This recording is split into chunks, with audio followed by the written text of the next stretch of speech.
Hey, it's Phoebe with Matt behind the camera, and today we are kicking off quite the cozy, fancy little escape right here in the Sunshine Coast Hinterland.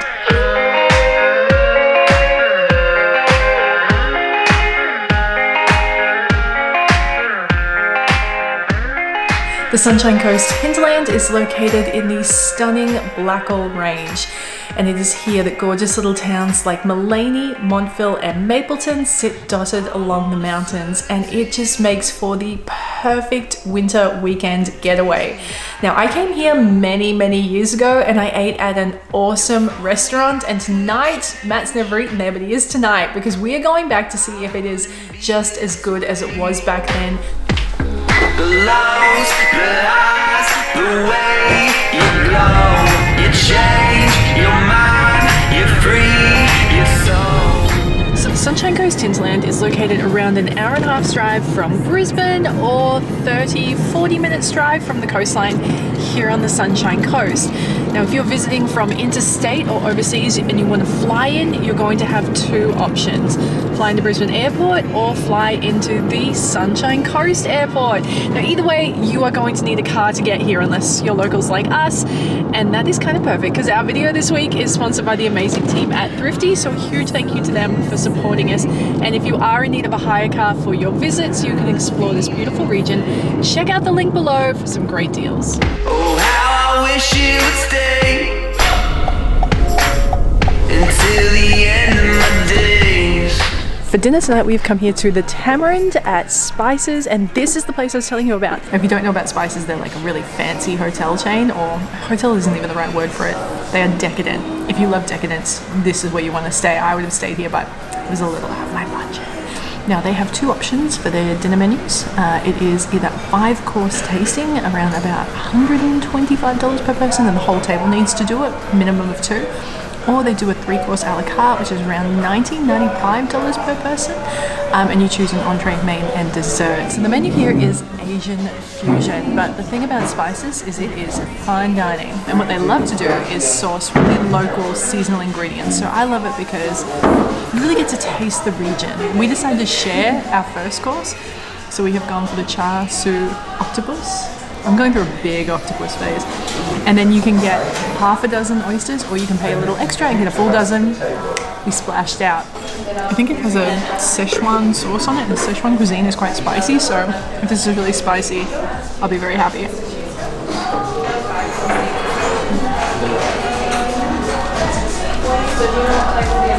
Okay. Strap yourselves in.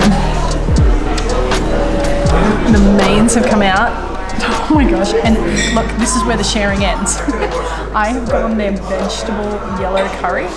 Matt has gone for a Penang beef cheeks, and I just want to see if we can get these beef cheeks to like do the fall apart thing. That is perfectly cooked. Matt, you're about to be very happy with that. So far, has the Tamarind lived up to my memory of 8 odd years ago? Absolutely it has. That is sensational. It is rich and complex and so sweet and so fragrant, but beautifully balanced. It is perfect. It is the perfect yellow curry. When I was a little child, my great-grandmother used to force me to eat 2 things I hated. One was like canned peas. I did not like canned peas. And the other was squash. And the lovely staff at Tamarind, obviously, they use whatever veggies are fresh, and they've used a significant amount of squash. And I'm trying to overcome my childhood like trauma of being force-fed squash. And it's probably going to be, if I was ever going to eat a piece of squash, this would be the most delicious piece of squash a person could eat, but she really forced it on me. And now it's like this emotional block of not wanting to eat the squash.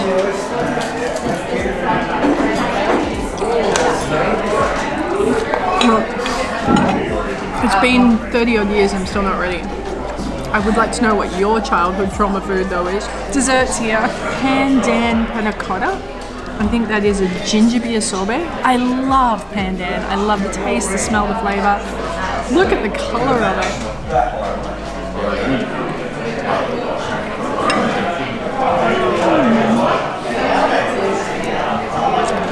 Oh, yum. That is good. It's peaceful out here. tranquil southeast. Good morning, you guys. We are waking up in beautiful Maleny and it is the perfect day. The sun is shining, it is gorgeous. Now we had a plan to wake up really early and do the Mount Gungun walk up to the top for sunrise. But when we walked out of the Tamarind restaurant last night, it was so cold and the bed at our place that we're staying at is so comfy that we couldn't get up. And I can't wait to show you that place. You're absolutely going to love it. But today is sort of a day of firsts. We're going to be doing lots of new stuff. And that sort of includes this morning. I had a plan to go to Shotgun Espresso, which is right over the road there, but they are closed on a Monday. So instead we are going to Monica's right here in Maleny. And that's a place that we've been to before for lunch, but I've never tried their breakfast. So I'm excited to give that a try. I think I might do the classic Avo Smash this morning. Avo Smash? Yeah, I can't go past it. Sometimes I feel really basic for ordering the same thing over and over again, but I just love it. I love it. While the food was being prepared, I went into the thrift store, Lifeline, here on the main street. I never have luck in there. I always go in there. I love thrift. I've never found anything good in there, and today I found two things. Let's salt that up. Classic Avo on sourdough. Yum. It wasn't too late. Oh, delicious.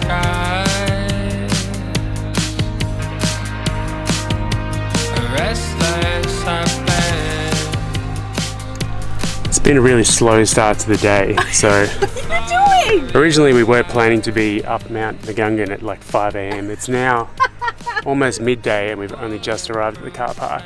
That's not true. I've been very busy buying and eating fudge. Yeah, so we had fudge, we went the wrong way down the street, we've had to stop for breakfast. Then we got some money out at an ATM because we want to buy some avocados and firewood from the And roadside. honey, I want to get some honey. And some honey. So yeah, it's been a very slow day, but we're finally doing something. Good, hiking boots, we're on. We must dive along.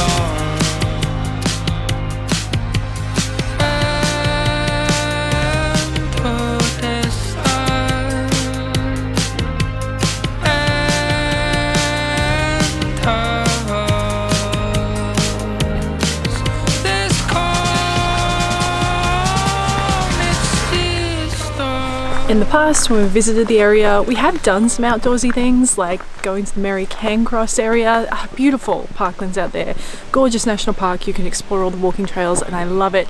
But I have never done the Kondalila Falls circuit, and today we're doing it. So I'm really looking forward to it. It is about 4.6 kilometers, the whole circuit. You get to see the beautiful Kondalila Falls. We're going to allow about an hour and a half to 2 hours to do it.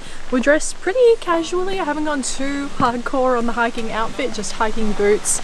It's a bit cold in here, so I've got a jacket on, and it's already beautiful. It's so stunning, and of course this whole area was famous for its incredible rainforest, but obviously early on when, you know, the colonial era happened, it was famous for its logging, and they came in and really stripped the area of all of its beautiful hardwoods. And now Mary Cancross Reserve is the only little patch of beautiful rainforest that we have left that contains those specific types of trees. So it is beautiful to get out here and see all of this. It's so lovely and refreshing and calm out here. The paths are really well maintained, and it's so nice to do something we haven't done before. So the area out here is home to the Gubbi Gubbi language people. They are our First Nations, and there are a few different tribes from this area. And when you're doing walks like this, you want to keep an eye out for things like this. It may just look like an accident, but the chances are that our Indigenous, our First Nations people actually cut this piece out of this tree to use it for something. Maybe they were making a boat or something, a canoe, something like that, and that is a remnant of that, and it's pretty cool to see it. Once you know what you're looking for, you'll see things like that, and it's really awesome.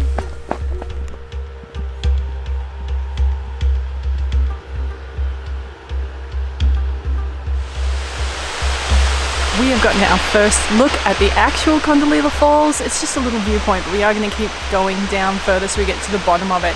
But we've got a great sign here that tells us that the word Kondalila is an Indigenous word that means rushing water. And what we're looking at is about 80 meters worth of waterfalls. So there are quite a few other waterfalls in the area. I've been to some of them. This is the biggest one I've seen so far. This is pretty epic. I wasn't sure what to expect. I thought, oh, is it just gonna be a little trickle? Nah, it's awesome. That is beautiful.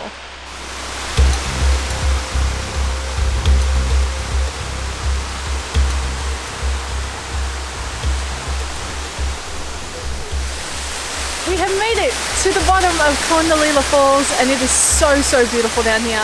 I have to say, I think the best viewpoints are from the top because you can see the whole thing, but I am glad we came all the way down here.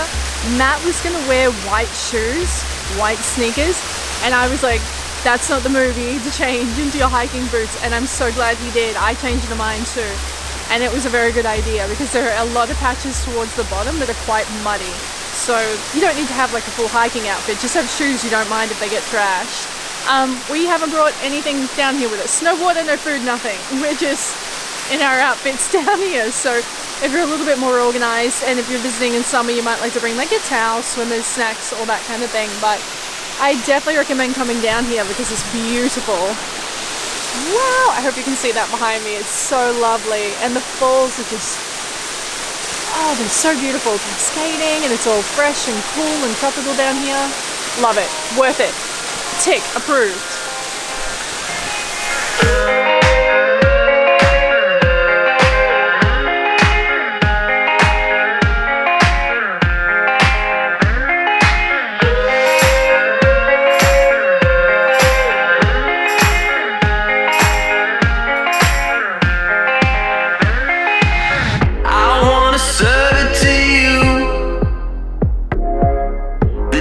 You've gotten me through. If only I could change, I wouldn't be this way. The lows, the highs, the way you glow, you change your mind, you free your soul.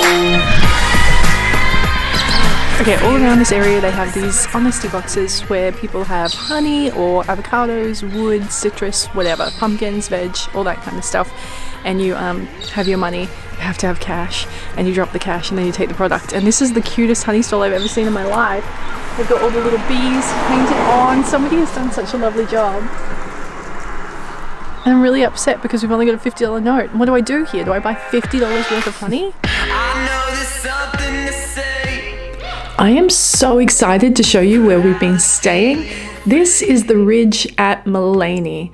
Now, when I was looking to book something for this escape, we kind of left it to the last minute and it was slim pickings. I nearly booked something we really didn't want to stay at. And then this spot magically appeared and it has been awesome. Matt even said it was one of his favorite stays of the year, and I have to agree. It is my favorite place we've ever stayed in the Sunshine Coast Hinterland. Now, it is located outside of Maleny, but only a short drive, and it's sort of southwest-ish, which is a place we haven't really stayed before, and it's so scenic. The accommodation itself is just perfect. I love that it has a separate bedroom, so I could close the door and go to bed early while Matt stayed up later. The living room is so comfortable. You can sit there in front of the wood-burning fireplace and enjoy the sunset every night. There's a kitchen, a great sized bathroom with a spa bath, and the bed is so comfortable. You will seriously have the best sleeps. I can't recommend this place highly enough.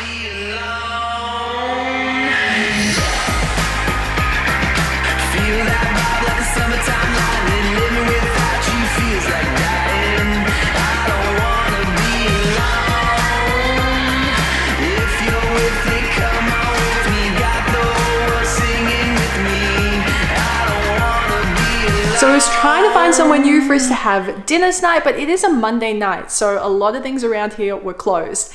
It ended up working out for the best because online I found this place. It is called Santini Il Paseo. I don't know if I said that right. Matt will have it down on the screen for you.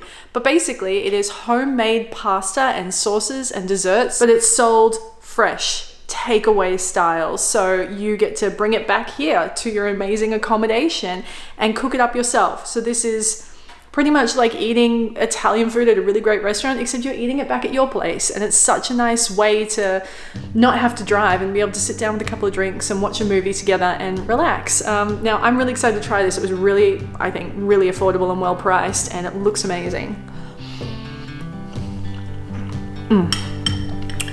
That's really good. It's restaurant quality. That is absolutely delicious. Good morning, guys. I want to start the day off with a reveal. You may recall yesterday I went to the thrift store and I found an amazing dress for $8. Just get ready. Right. 3, 2, 1. What do you think? Not like. Nice, right for $8. It's a Portman's dress. It'll look nice with some little heels on it. So this morning, we are doing something really fun. I have been trying to peer pressure Matt into doing a food challenge out in this area since we last visited.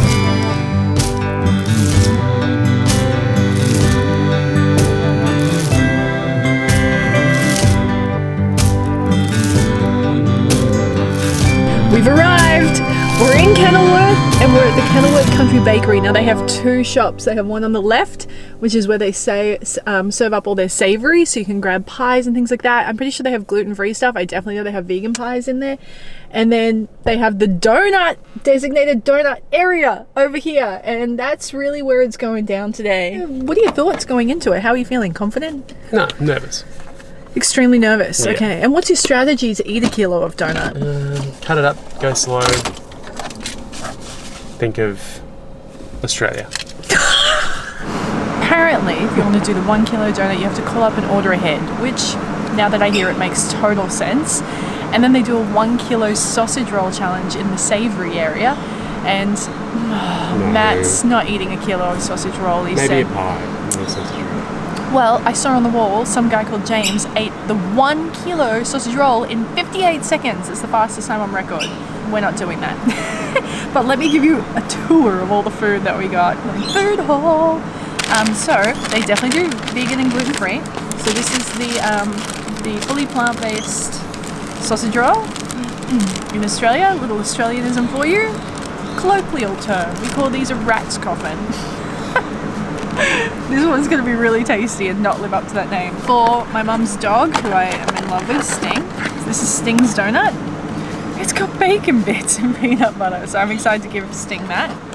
And then these are for later on tonight because I am so full of fudge. So these 2 here are vegan. There's a Biscoff, an Oreo glaze, and what did you get? The Golden Gay Time? Yeah.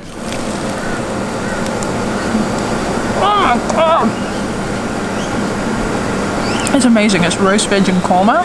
It's so good. There's so many great things to do in this region. We visited a few times before and made a couple of videos about that. So if you are after more information, make sure you check out those videos. Now Matt's going to have those popping up for you here, and we'll also have them linked in the video description below for you. And with that, that brings this week's episode to a close. I want to say a final thank you to our video sponsor Thrifty for giving us the car. It has been amazing. If you are looking for a hire car, do check out that link below. Now I hope you guys have a great weekend ahead of you, and I will see you with a brand new episode next week. If you don't already, be sure to subscribe right now so you never miss a single episode, and say hello in the comments below. Have a great weekend, and I'll see you next week. Love ya. Where time moves slow, about